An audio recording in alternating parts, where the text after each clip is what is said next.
All right. Thanks for inviting us to your group meeting to talk. Um, so I'm Matt Fishman. I'm a research scientist and software engineer at the Flatiron Institute, mostly working on tensor networks, algorithm development, and software development. And I'm here with Joey, who's a postdoc at the Flatiron, also working on algorithm and software development for tensor networks. And we're going to be talking about a recent, some recent work we did simulating an experiment by IBM on a 127 qubit quantum computer. And I'm going to get started focusing on the method and software that we used for the simulation, and then Joey will get into the details of the experiment that they did and our tensor network results. So just to give a little background, we're both working here in the Flatiron Institute, up on the 10th floor of this building. It's part of the Simons Foundation and overlooks the Flatiron building right in the middle of Manhattan. And we're part of the CCQ, which is one center of the Flatiron Institute, which focuses on a variety of algorithms and software for solving the quantum many-body problem. So the team that worked on this particular project I'll be talking about are Joey, myself, Miles, Studenmeyer, who I'm sure many of you have heard of, who's the tensor network group leader at the CCQ, and Dries, who's joint between CCQ and NYU. So as I said, I'll be starting by talking about the methods that we use for the simulation. So the broad background is that we're all interested in simulating quantum many-body systems. Can you see my mouse, by the way? Yeah, we can. Yeah. So maybe some set of L spins or qubits or fermions or whatever. And there's a plethora of methods available these days for trying to approximate the simulation of these systems, which of course generically become exponentially complicated in the number of qubits or spins L.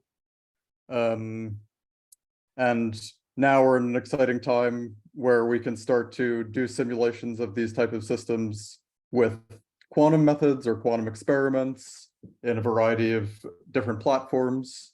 And these methods are starting to compete with each other, which is really exciting. And so we're going to be talking about some of the comparisons between these methods in a really nice new experiment by IBM. And so we focus primarily on a small subset of methods, tensor networks. So I'll go a little bit into what tensor networks are. So first I'll introduce the notation. So hopefully most of you are familiar with this type of notation by now. I think tensor networks are growing in popularity in recent years.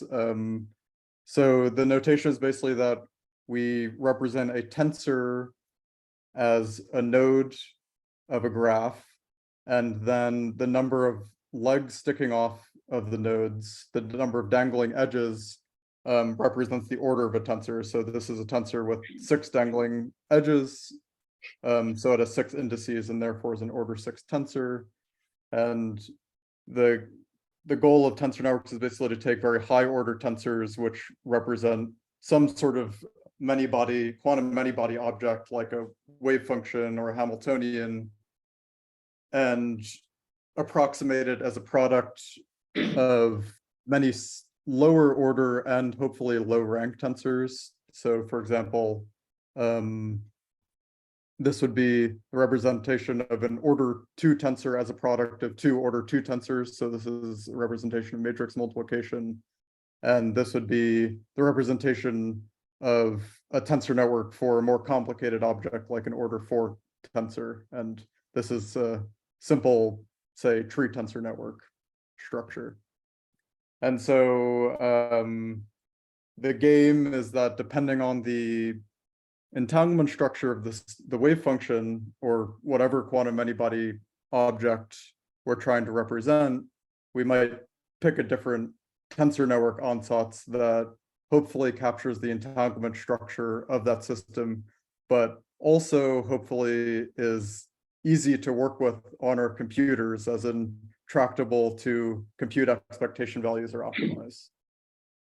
So on the right side here, I'm representing a variety of different popular ansatzes, like B is a matrix product state, C is, I'm covering my own screen right now, but I think it's a PEPS or grid tensor network. D is a tree tensor network, and E is some just generic tensor network.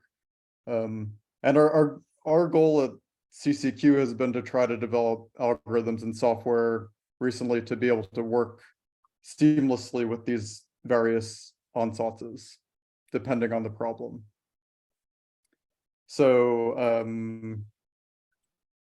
so again, here at the top, we would have a matrix product state, which works well for systems with one-dimensional or quasi-one-dimensional entanglement structure. And people even try to use these ansatzes for 2D type systems. So for example, on cylinders, though the number of parameters grows exponentially if you try in one direction, if you try to simulate, say, a ground state of a 2D system. So you have to do some careful finite size scaling, and the cost grows very quickly in the system size. We have tree tensor networks, which there are systems that naturally have tree entanglement structures, or maybe these could be just better for, say, a 2D system than an MPS. And then general tensor networks have been historically more challenging to work with, but might capture the entanglement structure better of some generic quantum state. And so a sort of technical detail of the work that we did is that it's useful to think about the latent degrees of freedom of a tensor network, which is in the literature called the gauge. So there's a gauge degree of freedom of any tensor network that you could insert resolution of the identity on the internal indices of the network or on the edges of the network, and you don't change any of the physical properties of the tensor network. And so we use fixing this gauge is really helpful for example, for making it easier to do optimization or truncation of the tensor network. And so we use a particular gauge that we refer to as the Vidal gauge, which I'll describe a little bit. But it's every tensor network can be put into this gauge. And the property is basically that we have these special tensors lambda that are on the edges of the network, and these are positive diagonal matrices. And when you contract the incident lambdas on all but one edge into a site tensor gamma, you get an isometry, which is a pretty interesting property, and this will be really useful for us and for the simulation that we did. And this property is very natural for 1D tensor networks, for MPS or tree tensor networks, where this corresponds to the standard gauge that you would do in algorithms like DMRG or TBD. And a property of this gauge is that you can approximate local expectation values in terms of just the site tensors gamma and then these bond matrices lambda. And computing expectation values in this way is exact for matrix product states and tree tensor networks. And you can also try to compute expectation values in this way for general tensor networks, but in general, it'll only be an approximation. However, it can be a very good approximation if the state has locally tree-like entanglement structure. And there's been a variety. This is not a new gauge. This has been around for a while. For general tensor networks, it was first proposed back in 2008, and there's a variety of ways of reaching this gauge.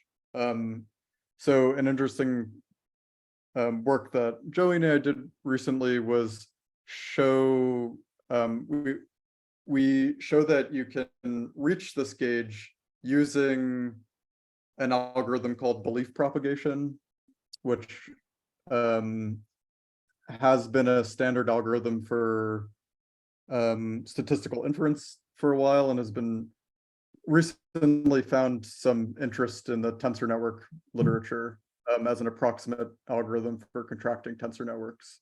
And we show that belief propagation, the fixed point of belief propagation, can be used to gauge a tensor network into the Vidal gauge.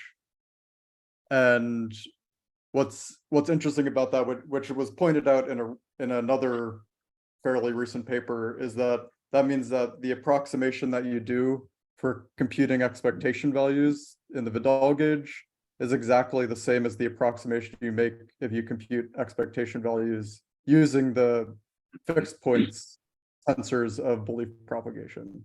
So we can really think of them as the same algorithms and the same approximation. And so that's kind of interesting because there's been a lot of work in other fields using belief propagation in a variety of places that I think as physicists we might feel uncomfortable trying to use belief propagation. And they've found a lot of success in other applications. So our sort of approach was, well, let's see how well this belief propagation approximation might work in problems of interest to us as quantum physicists. So just to run through the algorithm quickly, you would take a tensor network state and create what we call the norm network. So you basically take the overlap of the network with itself, which is a representation of the norm squared, which in general for a large and generic tensor network might be difficult to compute. So belief propagation makes an approximation that the environments of a given tensor are outer products of what are called message tensors coming in from each incoming edge of a certain tensor. And that's portrayed in this diagram. And basically, you can create an iterative algorithm where you self-consistently update these message tensors until you reach a fixed point. You're not guaranteed to reach a good fixed point, but in general, we found that it converges very quickly to a good fixed point. And basically to convert to the Vidal gauge, there's just some simple linear algebra operations to obtain these tensors gamma and lambda, which I introduced earlier using the fixed points of belief propagation. And this algorithm turns out to be very similar to previous algorithms in the tensor network literature for finding these Vidal gauge tensors gamma and lambda. But we do find that this new method based on belief propagation is both a bit I think, conceptually easier, a little bit easier to implement, and also a bit faster. So that's what we use for this work. And so to actually do the evolution of a general tensor network, we take a tensor network in this Vidal gauge, which again, we can turn any tensor network into this gauge, and say we have a set of gates that we want to apply, which are called G1 through N. So we're going to assume that these are, for now, are neighboring gates, as in neighbors of this graph that the tensor network that acts on neighboring vertices of the graph of the tensor network. And if you want to apply a gate to a certain bond, say neighboring vertices V and W, you contract the incident bond tensors lambda that are incident to the sites where the gate is acting. You just take an SVD and then you do a gauge transform back so that you return back to the gamma lambda form. And this is a standard algorithm which has been known for and used for a while in the tensor network literature, called simple update. And essentially what's happening is that, like when we were approximating expectation values earlier with just the local gamma and lambda tensors, the lambdas act as some sort of approximate environment for the rest of the tensor network, and therefore this truncation can be good, and this truncation is optimal, globally optimal, if you have a tree tensor network, and a good approximation if you have a general tensor network that has locally tree-like correlations. And this is a really standard approximation and algorithm used in IPEPS calculations, for example, to get a reference energy or a starting state for a more controlled or accurate contraction method. And so a bit newer thing that we found when using the simple update method is that it's been pointed out in a few places before, but hasn't really been pushed seriously, is that when you do the simple update procedure, it does spoil this isometric condition of the Vidal gauge. And so what you can do is, after you do this gate application, you can then re-update all of the gamma and lambdas of your tensor network using this gauging procedure that I introduced earlier. And this actually can improve the accuracy of the simple update gate application quite a bit. So we show both for imaginary time evolution and unitary evolution, it can help quite a lot to re-gauge your network, say periodically during your time evolution. And if you don't do it, if you do it too often, it can become a little bit expensive, but you can do it, say, every Trotter step, and that seems to help a lot. And that was an important aspect in the simulation we did that Joey will talk about later.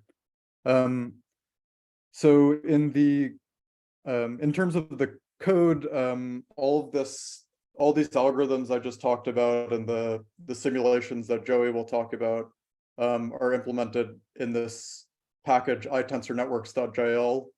So at the Flatiron, we develop and maintain the itensor library, and itensor-networks.jl is a new Julia package based on our core itensor Julia library, which builds on top of itensor and introduces a more general tensor network type, which you can define on any graph. And the goal is to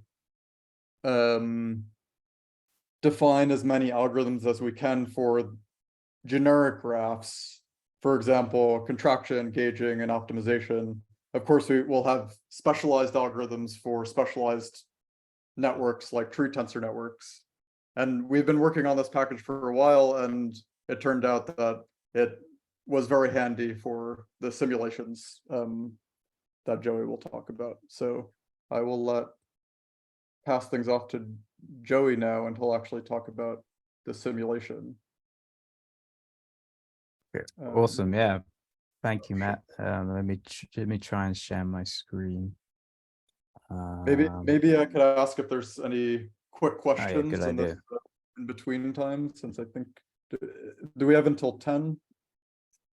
Yeah, pretty much. So I had a very quick question about this re-gauging procedure that you have to do after the gates. So for this simulation of the IBM experiment, did you actually have to do this, or could you just ignore it, given that you wanted to extract the expectation values only at the end of the simulation?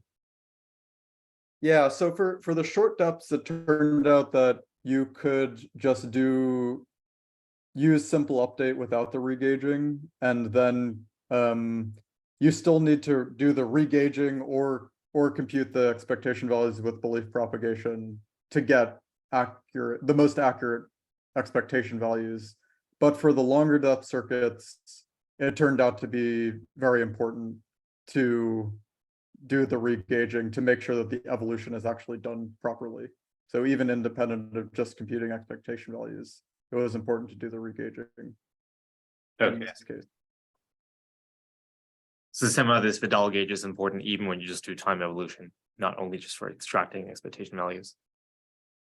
Yeah, because the better you keep the gauge condition, the more accurate the truncation is. Okay. It just turns out that for some cases, it's good enough just doing a local, like the simple update also updates the gauge, but only locally.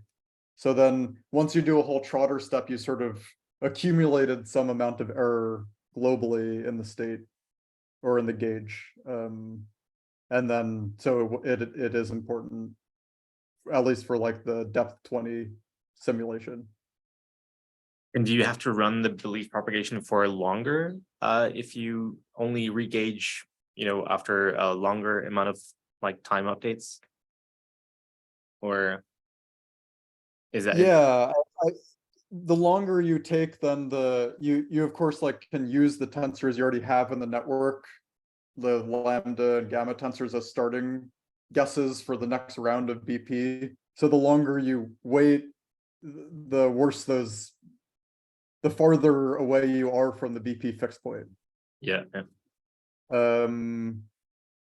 But I think So you typically, I think you do, but I think typically it converges almost exponentially fast to the Vidal, like with the number of belief propagation iterations.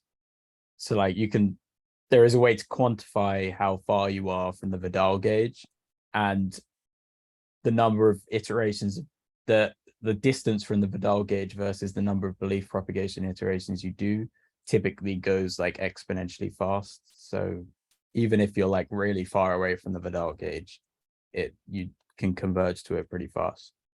Okay, I see.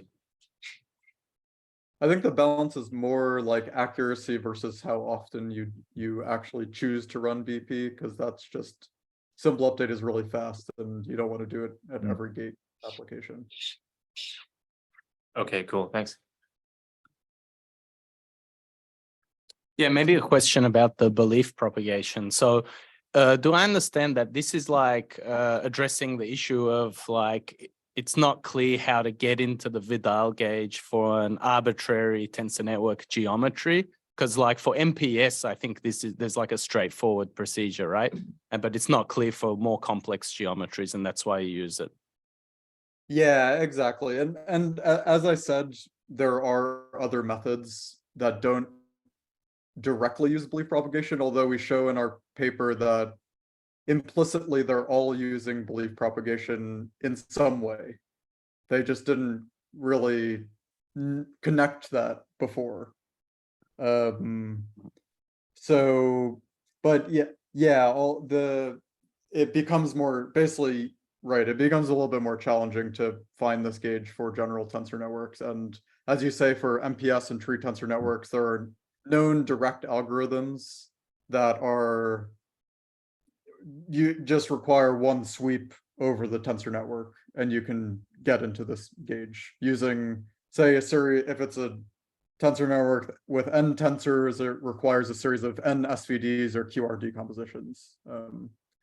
In fact, you can see some gauging methods as just applying a special version of BP to an MPS or tree tensor network. So this algorithm reduces exactly to certain gauging algorithms for MPS or tree tensor networks.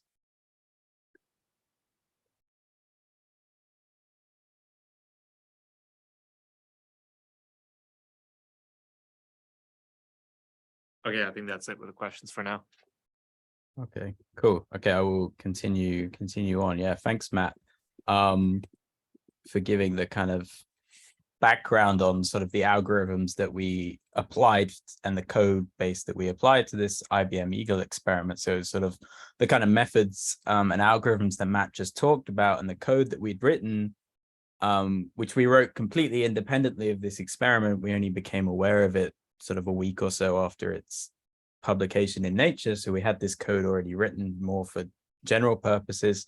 But this kind of experiment fell into our hands a bit because we suddenly had this code that we could just immediately test on this problem that they presented in this paper. So that's what I'm going to talk about. So last month, as I'm sure you're all aware, IBM published this paper in Nature, basically showing that on one of their 127 qubit quantum processors, that they were able to simulate a dynamics problem, a many-body dynamics problem, to a reasonable level of accuracy and outperform certain classical methods that they tested against, that they sort of used a supercomputer for, and still the supercomputer couldn't do better than the quantum computer.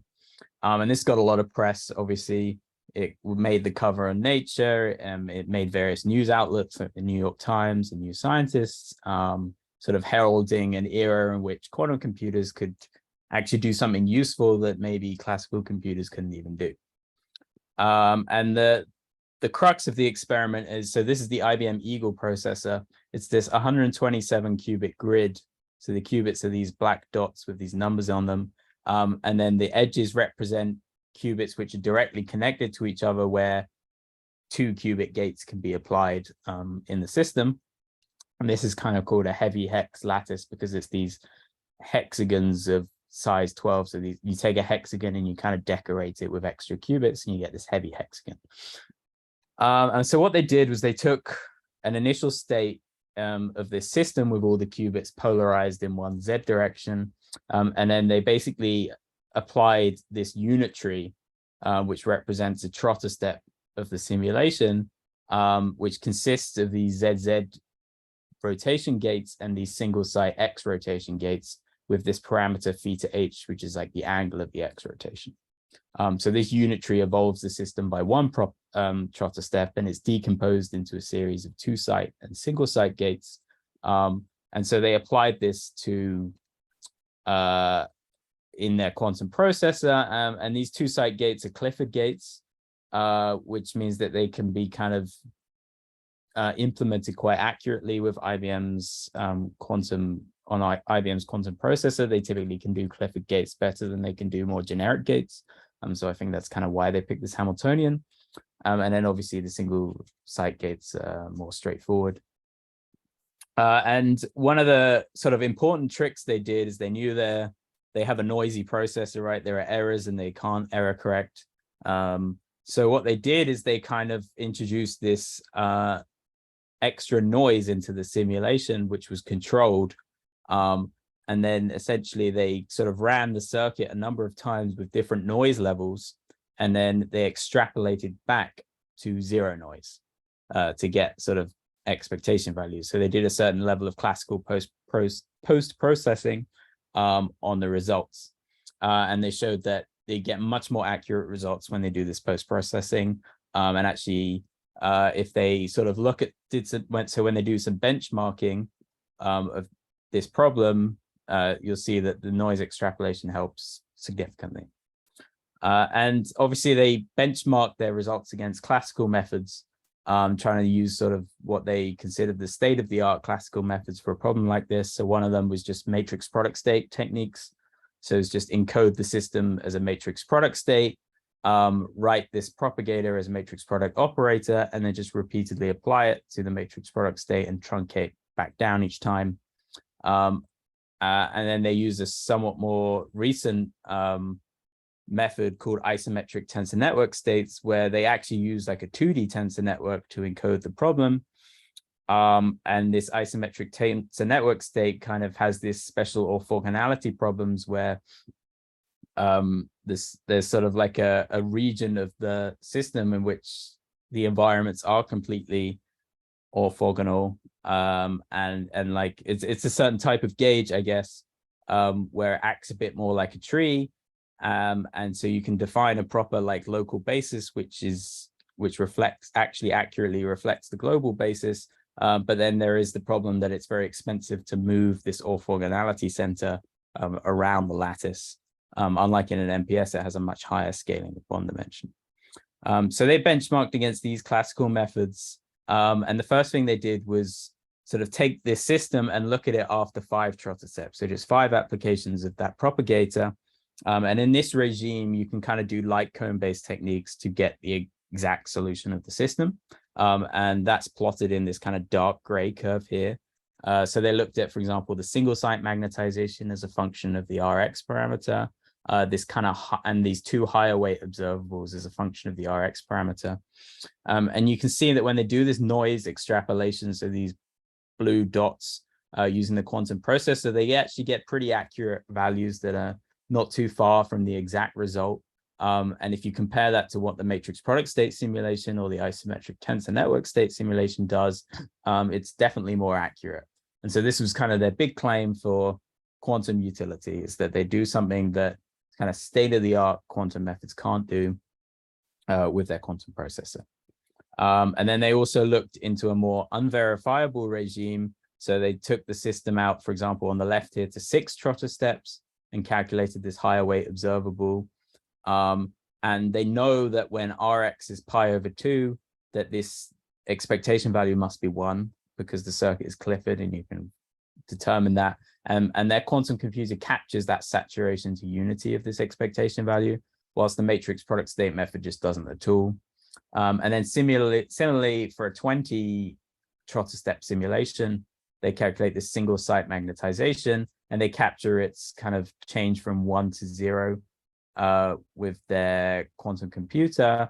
And they kind of speculate in the paper that what the quantum computer achieves here is more accurate than the matrix product state simulation. And so this is the evidence that IBM gave that they had done something that a classical computer couldn't do. And finally, we're in kind of an era of quantum utility where we could maybe start thinking about using quantum computers to solve dynamics problems because classical methods aren't up to scratch.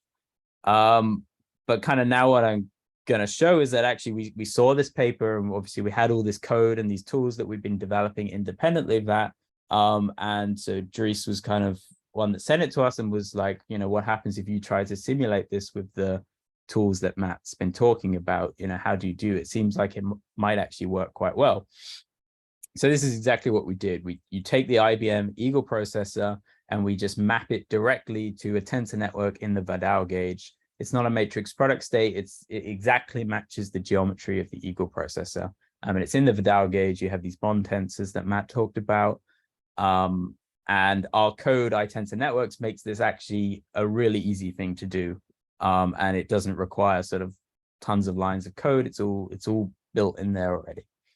And then the idea is that we take this tensor network state and then we evolve it using the simple update procedure that Matt talked about. And we re-gauge using belief propagation after every trotter step to maintain these isometric Vidal gauge conditions.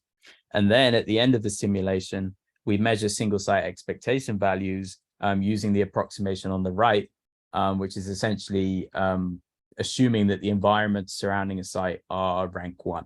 And you can do it using the Vidal gauge tensors here. And you can actually show that this is exactly equivalent to if you just took the tensor network state, ran belief propagation, and use the message tensors as the environments for the site. It's all the same as each other, and belief propagation just gives you this really nice way to look at it. It's all just belief propagation. So it's important to kind of know that with our ansatz here, there are two sources of error, unlike in like a matrix product state. We have this standard one, which is that we have a finite bond dimension on the network, which is telling us that we can only capture a certain amount of entanglement. And there's kind of more subtle one, which is that we are using simple update in the presence of these rank 1 environments, and we're taking expectation values in the presence of these environments. So we are implicitly assuming that the environments in the system are rank 1. And if your network is not a tree, which is the case here, then this is an approximation, and it could be a very severe approximation. So there are two sources of error here that we kind of need to be aware of. And as I said, the more tree-like the network, the less this second source of error. And so I should point out that the loops in this heavy hex network are of size 12, which is fairly significant compared to, say, a square lattice. And so this is why we kind of had a hunch that maybe we might actually do quite well on this problem. So kind of how can we quantify this error coming from this tree-like approximation and the belief propagation assumption? Well, on a sort of small enough system, you could take your tensor network state. Here I've just shown 2 squares, and you could cut it along a certain edge. So this is the norm network, and you cut it along an edge, and you can track the whole network down to this single tensor, which we call the edge environment. It's just got 2 indices corresponding to where you cut the index. You take an SVD, and you get this bond tensor here, this lambda, which has these singular values. And then you can construct this number here, which I wrote as 1 minus root alpha. And this alpha is kind of known in the singular value decomposition literature as the separability of a matrix. So it basically tells you, quantifies how well your matrix can be approximated as the outer product of 2 vectors, essentially. So it's the separability, and the implicit assumption in belief propagation and simple update is that all these edge environments, no matter where you cut the tensor network, are separable, and you can do this. And on a tree, you can show that this is definitely true because there are no loops. So all the edges, all the environments coming from different directions are completely independent of each other. But on a loopy network, this is an approximation. So for example, if your singular value spectrum looks like this for your bond tensor, then you might come up with this kind of error of 0.65, rather than the error will be 0 when it's completely separable, and it will be 1 when the spectrum is completely flat, and it's sort of as inseparable as possible. And so then what we kind of have been doing lately is sort of started looking at some small heavy hex structures. So not the 127 qubit processor, but some smaller heavy hex structures where we can do exact diagonalization, measure expectation values, and quantify this BP error. And we kind of see something quite remarkable that helps kind of motivate why our results are so good for the IBM processor, is that if you kind of look at one heavy hex, then if you compare, say, doing a state vector simulation to doing a belief propagation, this BPTNS that we've been doing, then the difference is pretty noticeable after about 8 trotter steps. You know, they completely diverge from each other, and the belief propagation assumption is pretty poor. And you can see this because we also calculate this BP error estimate based on the separability of the edge environment, and you can see it increases in coincidence with when BP becomes a bad measure for expectation values. But actually, as you start to do an increasing number of heavy hexes, this BP error goes down significantly, and that you actually do better and better at approximating expectation values. So somehow, as you sort of move towards the thermodynamic limit, the BP approximation becomes better. And so like the system becomes more tree-like as you add in more heavy hexes.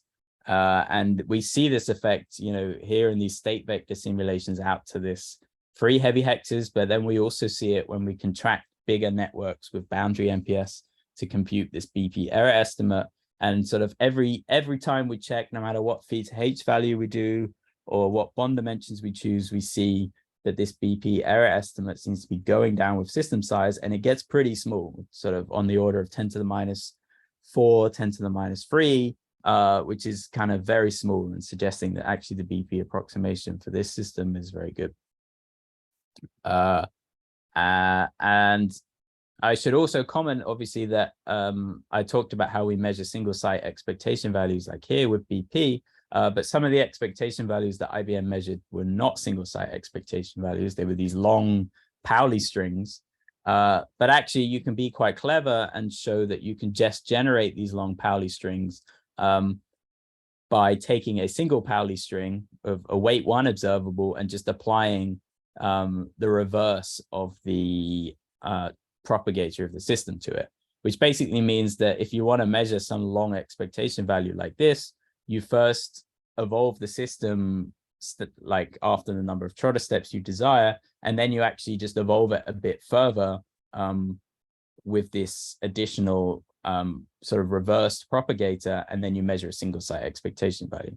So we reduce measuring a high weight expectation value to measuring a shorter weight expectation value by just incurring the cost of having to propagate the system a bit further in time. And this is entirely generic. You can always construct long strings out of application of a Clifford circuit to shorter strings. And so gives us a nice way of keeping everything within the belief propagation framework. So kind of to give you a nice example of how our iTensor networks package can be used to sort of simulate the IBM system, I'll show you kind of some code snippets for how it works. So you're in Julia, you load these relevant packages, iTensors, which is kind of the workhorse here, and then iTensor networks, which layers on top of it, and then our own custom graphs package. And then you can create a simple function like this for creating the graph object, which corresponds to the IBM Eagle processor, just by taking a hexagonal lattice, decorating it, and adding a couple of vertices to the top left and the top right. Then we initialize the state of the system. So we just define our wave function as an iTensor network over this graph and point all the spins up to start with. And then we initialize some bond tensors for the Vidal gauge, which is just identity matrices to start with. Then we can simply build all the relevant gates that we need for our propagator. And then we run over a number of trotter steps that we desire, and we just apply these gates. And after every trotter step, if we're too far from the Vidal gauge, we re-gauge the system using belief propagation.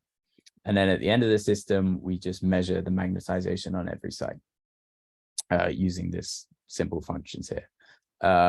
So it's very, now on the latest build of iTensor networks, there's this example is there, so you can play around with it yourself. It's a pretty short script. It's only sort of 100 or so lines of code. And you can, in fact, you can simulate various different IBM processors, not just the Eagle processor, but you can do their 433 qubit one, the 67 qubit one. The code is highly flexible and quite easy to use. Okay, so now I've talked about our code and our method. Let's actually see some results. So in this regime that IBM kind of verified their processor against after 5 trotter steps, we find that our belief propagation optimized TNS essentially gets astonishingly good accuracy on this problem. So for this single site magnetization, we get the correct answer to within 10 to the minus 14 after running it for 5 seconds on a MacBook Pro. So it really takes nothing. It's super easy. We're simulating the full 127 qubit state. So we have the whole state in memory. We're not targeting this expectation value. We have the whole state there, and we can just extract this observable from it. And then even these higher weight observables, where sort of the loop structure of the lattice should start to come into play, we still find that after a couple of minutes on a MacBook Pro, we can get the observable to sort of 10 to the minus 6, 10 to the minus 7 accuracy. So the difference between our result and the exact result is on the order of 10 to the minus 7, even though the observable is sort of an order 1 observable. So it's this isn't a trivial result. And this is a much higher accuracy than the IBM processor is able to achieve, or these MPS or isometric TNS methods are able to achieve. So this really gives a lot of confidence that we kind of really were applying the right method to solve this problem. And then in this unverifiable regime, so I've kind of updated the results here compared to our original preprint. So we've pushed the bond dimensions much higher than we originally did, and even extrapolated everything to infinite bond dimension. And we kind of get this correct saturation from 0 to 1 of the high weight observable after 6 trotter steps. And we also get our own curve here for the single site magnetization after 20 trotter steps. And we perform an extrapolation into infinite bond dimension. So this kind of shaded area is the difference between our finite bond dimension and our infinite bond dimension extrapolation. So there's kind of only this region here where we have a slight uncertainty in the results from BPTNS, but we know that our infinite bond dimension, the actual infinite bond dimension answer is in this region. And I should caveat here, obviously, this infinite bond dimension result is under the assumption of contracting the network with belief propagation. So it doesn't mean that the infinite bond dimension result is the exact result. But as I've shown before, we know that the belief propagation assumption is really good on this lattice and gets better with system size. So our kind of intuition here is this is actually possibly negligible on the scale of this plot. And this really, the true result could well lie within this shaded region here. And let me present some even further evidence that this is true. Do I not? Yeah, sorry, I'm messed up the slide ordering a bit, but let me present some further evidence that this is true. So what we did was we say pick a value of theta h like 0.6. And look at the dynamics of the system of this magnetization as a function of the number of trotter steps. And this blue dotted line is the infinite BP result, so BP result extrapolated to infinite bond dimension. And these pink dots are our own matrix product state calculations, so different from the IBM ones, where we really pushed the bond dimension and we worked as hard as possible to get an answer. And for theta h is 0.6, you can actually push the matrix product state results enough to get the errors down low enough that you can basically get the result to sort of 10 to the minus 3, 10 to the minus 4 accuracy. And we see that the belief propagation result perfectly matches the MPS result for the whole dynamics. And the MPS result does not make the belief propagation assumption. So essentially, we're seeing that belief propagation gets exactly the correct result, even though we're on this loopy lattice. So this completely corroborates with our earliest observations that as you increase the lattice, the belief propagation error gets smaller. We also look at this for higher theta h values, and what we see is that whenever the error in the MPS result is sufficiently low, sort of 10 to the minus 4, then belief propagation and MPS completely agree with each other. And the moment the MPS error gets higher than this, then they start to diverge in a way that is completely correlated with the MPS error, suggesting that the error in this plot is entirely coming from MPS, and there is possibly essentially almost no, or like on the scale of the plot, the BP error is not noticeable. So here out to sort of 11 trotter steps, they completely agree with each other, which is out to the point that the MPS error starts to become about 10 to the minus 3 and starts to become significant. So this is kind of our suite of evidence that we think that this curve we're producing here is actually highly accurate throughout the whole phase diagram. And kind of with this knowledge that the BP approximation is pretty good, you can do some very interesting things on this heavy hex lattice. We can actually use our method to simulate the infinite heavy hex lattice. So like an infinite variant of IBM's Eagle processor, because it essentially corresponds to this 5-site unit cell. And you can add in periodic boundary conditions like this, and then you can simply simulate the evolution of the system on this periodic structure, and then measure expectation values over it. And you can show that that is exactly the same as if you ran our belief propagation method on the infinite system. And so you can see here on the left, we find that our result from the magnetization that pretty much every theta h, the 127 qubit simulation and our infinite method basically completely agree with each other, which suggests that the IBM experiment was actually pretty much done in the thermodynamic limit. So like the lattice size was big enough that boundary effects for the observables they measured and the time steps that they went to were negligible. And so if you sort of took the IBM experiment and like, okay, well, maybe I'll simulate it on 400 qubits instead, and that would be harder for you.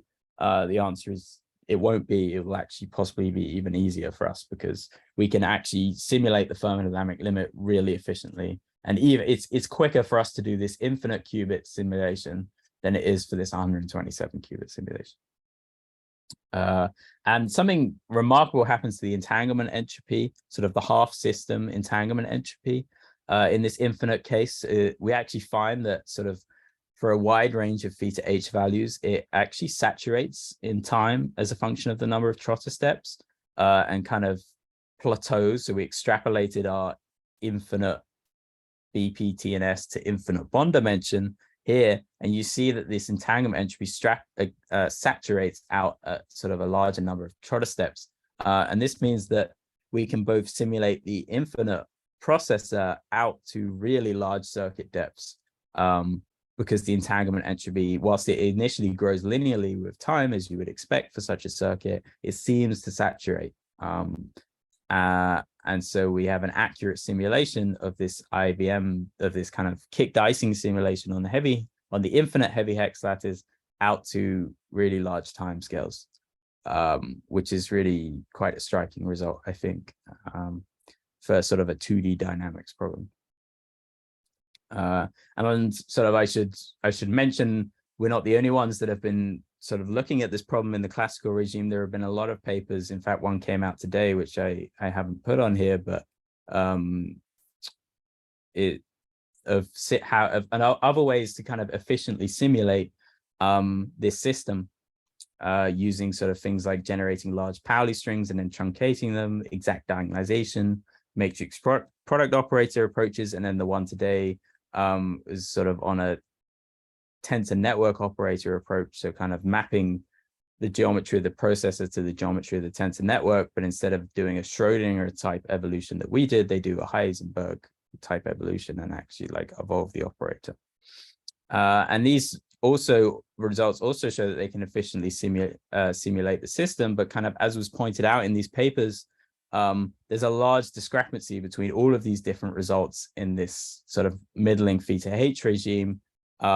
And I kind of want to point out that basically in the last month, we've been working hard on our BPTNS result, doing these kind of smaller system benchmarks, comparing to MPS approaches. And now we're going to a larger bond dimension than we went to in the original paper.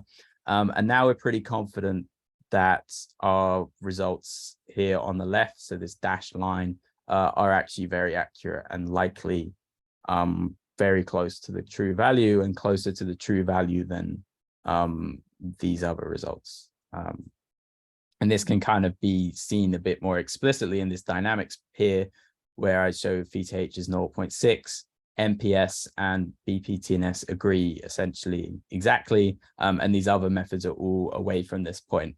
And we know that the true value is this, or this pink circle is very close to the true value because the MPS error is sufficiently low. So we're updating our version of the paper and hoping to kind of put these results out in the next few weeks.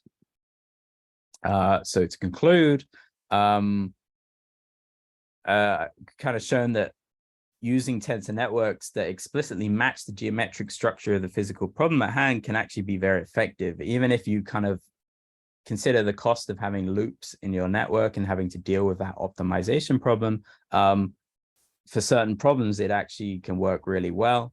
And as Matt talked about, we kind of have this new method for gauging arbitrary tensor networks within the belief propagation framework that kind of appears to be faster than existing methods. And really, the belief propagation perspective we find generally is a very nice way to view rank 1 approximations to sort of tensor network simulation. It kind of unifies a lot of ideas that have existed already in literature but are a bit disparate and kind of have all sorts of different names and jargon, rather than really seeing it as it's just a variant of belief propagation on tensor networks. We've shown that this kind of IBM experiment and this sort of heavy hex processor design is very amenable to sort of low rank environment approximations, and the loop structure of the system, at least for this Ising model, really doesn't seem to manifest itself in the kind of thing observables that IBM measured. And our kind of new code base, iTensorNetworks.jl, which is publicly available on GitHub, really makes sort of playing around with problems like these, or any kind of quantum processor you want to sort of study a dynamics problem on, or some other problem, you can kind of play around with all these methods that I've talked about here. The code is all ready to use, and there are lots of interesting results, I think, that could be found out. And it's kind of looking to the future. I think kind of we looked at the effect of loops on this heavy hex lattice, and I think it would be very interesting to more systematically understand the effect of loops on general networks with shorter kind of square lattices or bigger heavy hex lattices, and kind of understand exactly what problems can we apply this method to, and what problems does it fail on. I think the fact that we can simulate the infinite processor is really neat, and it would be cool to study other processors or systems in the thermodynamic limit with this method. And then one of our kind of big goals of Matt and myself is to just keep developing high-tensor networks. We have ways to use higher rank approximations for the environment than the one here, so to deal with looping networks. And we really want to write this code to be as general and sophisticated as possible, whilst being sort of really user-friendly. And you can kind of try out all these quite complicated tensor network algorithms in a nice, easy, user-friendly way.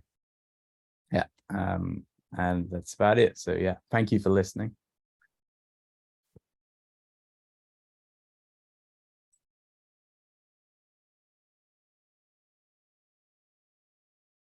Am I allowed to ask a question? Yeah, cool. Thanks very much. It's actually Yeah. really fantastic to see this. We really appreciate it. So I have two questions. So I can only remember one of them right now. So let's start with that one. So the first question is, if I don't want to put words into IBM's mouth, but I feel like they would sort of argue that they're making a case that, you know, they've got devices on a scale where they can simulate interesting systems, and it's not so much about the particular size, you know, like you could keep on blowing up the kinds of systems that they're doing. And you could take two views about that. One, so let's suppose that that's the sort of mindset that you have.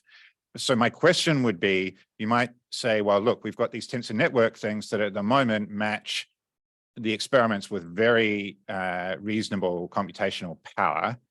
And my question is, you could have an intuition about what would happen as you start to have bigger experimental systems. And I feel like there are two things you could say. One is that, while I expect the scaling to be very bad and near future quantum hardware might get out of the regime that we're currently in, where you guys can simulate everything, or you might take the view that, well, actually, all the locality properties of the device and this heavy hex network and so on mean that actually, you know, potentially you're just going to continue to be able to do the thing you've done and just simulate any foreseeable device. And I'm just wondering if you have some intuition there, which is really a question about what's the scale, like, do you think this thing, you know, this extrapolation to infinite size is really going to be a kind of a good thing, permanently or temporarily?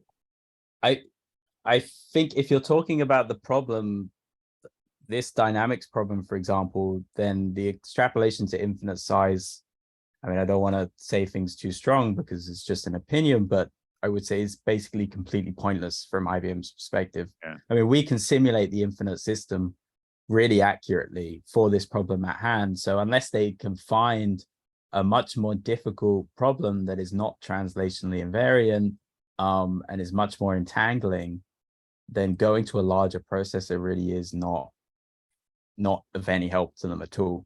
I would say, you know, if they wanted to do something that made our life a lot harder, it would be not on a bigger processor, it would be on a circuit that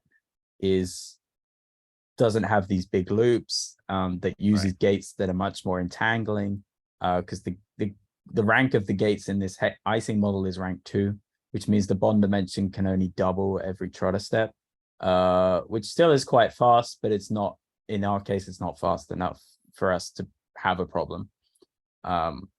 So I would say, sort of, if I was trying to design a quantum processor or do some sort of utility experiment, I would say don't bother making bigger processors. And it's just an opinion, you know, Yeah, interesting. Okay, great. yeah. Yeah, that's what I want. Yeah, brilliant. So the other question that answer reminded me of my other question. So, belief propagation, like, and apologies if you said something about this. So it's really appealing to sort of adopt those techniques into here.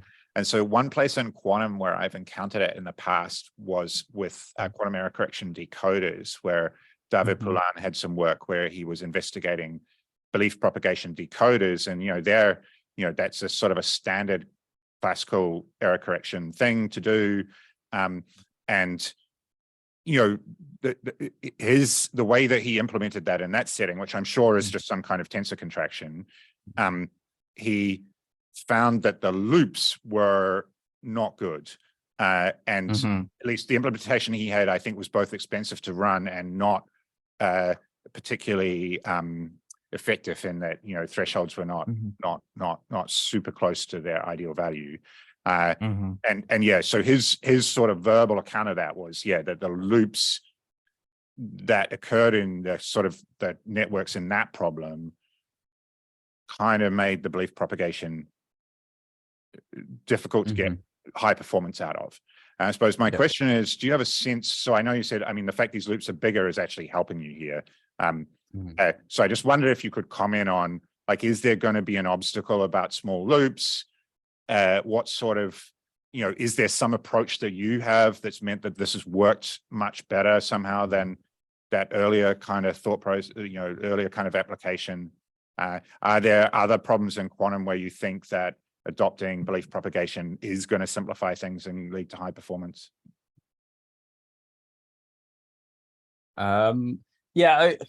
It's a difficult one because it really is an uncontrolled approximation, and it's very hard. It works exactly on a tree, but it's very hard to look at a problem and be like, oh, that's going to work well with belief propagation, and that's not. And it's certainly, there are a wide range of problems where belief propagation doesn't work, sort of not even in the quantum world, sort of in the statistical physics classic world. It's been well known that there are certain problems where belief propagation just doesn't work. And then there are certain problems where you don't think belief propagation should work, and it actually works surprisingly well. And I think this kind of is something that I don't have much intuition for, other than bigger loops is better. But it really is something that I think we want to now look into more systematically, is looking at different many-body problems on different kind of structures of various tree-like kind of nature, and then understand exactly when and where belief propagation is failing, and where it doesn't, and where it actually works a lot better than people expect. I think this is kind of something that has been explored a bit in classical physics and statistical physics, that hasn't really been explored in the quantum world so much. But obviously, like with kind of these quantum processor designs and stuff, it's pretty important to get an intuition for this. So I have two perspectives on this. One is that I think you can see it as like always a good thing to try first, and then try to analyze whether it's working or not after the fact, which is basically what we did here. And then the other is that people have been implicitly using the belief propagation approximation for IPEPs for a long time, because it's implicitly used by the simple update algorithm. And I think it works surprisingly well, but then, sort of fails miserably in certain cases, like, very strongly correlated spin systems on triangular lattices and things like that. So it is something that people have implicitly gained intuition for in the quantum setting in IPEPs. But something that hasn't really been used is this, in that case, is this regaging, as in really using the full self-consistency of a BP update. So I would be curious to see if we can improve at least a little bit on some of the previous results just because of that. It would be interesting to investigate if BP could work in cases where the naive simple update hasn't.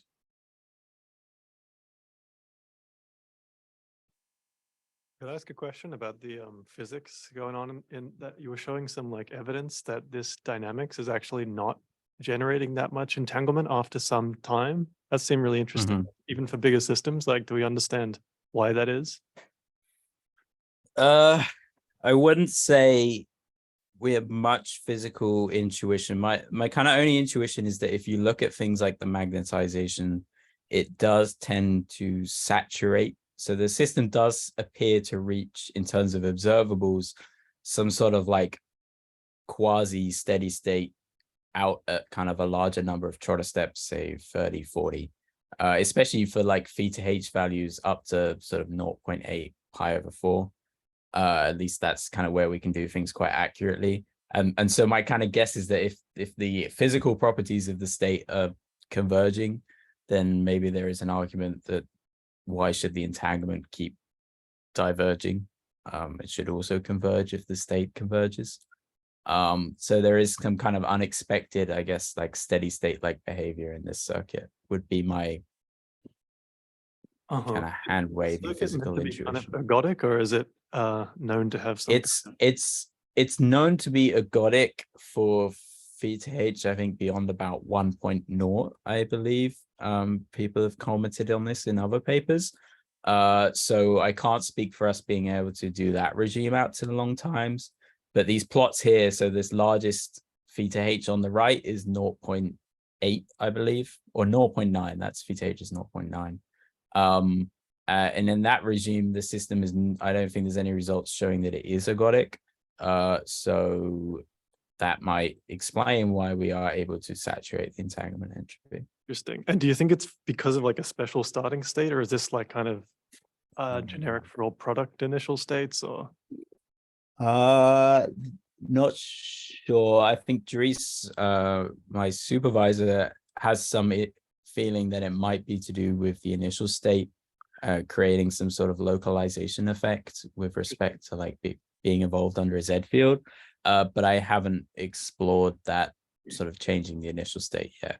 But he does have some sort of hunch that maybe something like that is going on.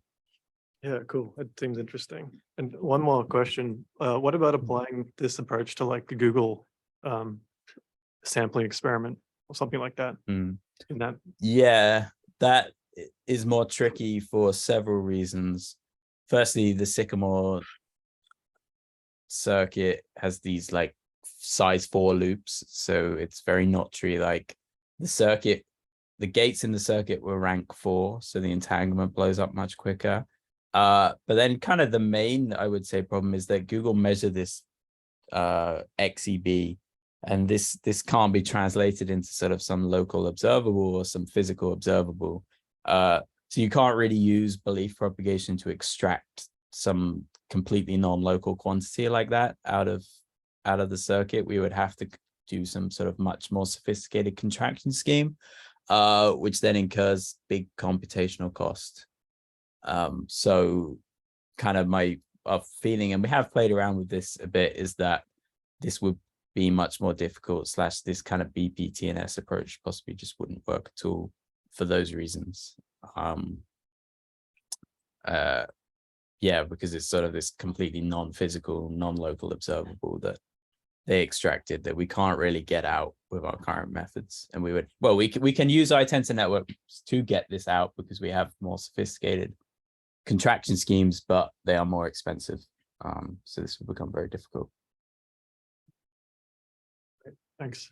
So I also just had like a really quick question. So you guys mentioned that the multi-qubit observables were in fact just time-evolved versions of the single-site observables under this particular propagator that IBM chose, or rather the inverse of that propagator. Yeah. And I want to understand, like, if that weren't the case, would that have made your life actually harder, or would the complexity of simulating that would have been the same? Or do you even have an intuition as to why IBM chose the observables that way? They chose observables that way because that is how they knew that the expectation value should be 1. For example, here in this left plot, they know that the answer here is 1.0. And the reason they know the answer is 1.0 is because it's this special observable that's like a stabilizer of the circuit that can be written essentially as the evolution of a single Pauli string. So they did choose these observables for a specific reason. But you can always write an observable this way. You know, we could be studying the dynamics of a completely different propagator, but then I could just take my state after applying that completely different propagator and then apply it with this special kicked Ising propagator to measure the longer thing. So it's not specific to this circuit, but there are other ways we could get this observable. We do have a boundary MPS backend in iTensor networks that we can apply to this circuit. And I'm pretty confident it would give accurate values for these higher weight observables. So we do have other ways of doing it. It just kind of was much cleaner and probably more efficient to do it in this belief propagation based way. Once we knew about this kind of extended time evolution trick. Right. So that like in some sense, the reason why I was asking is because like if you had to like use some other propagator to reach that same observable, maybe the entanglement entropy would have increased in ways it wouldn't have under this propagator. Yeah. Right? Maybe that might be harder that's to then extract the expectation value accurately under truncation. Yeah, that's very possible. Yeah. Okay. Thanks. So I think that might be all of the questions that we have right now. So thanks again for such a very clear and very nice talk and all those great results. Yeah. Thank again. you for having us. Awesome. Yeah. Thanks very much. Thanks for the nice questions. Yeah, thank you.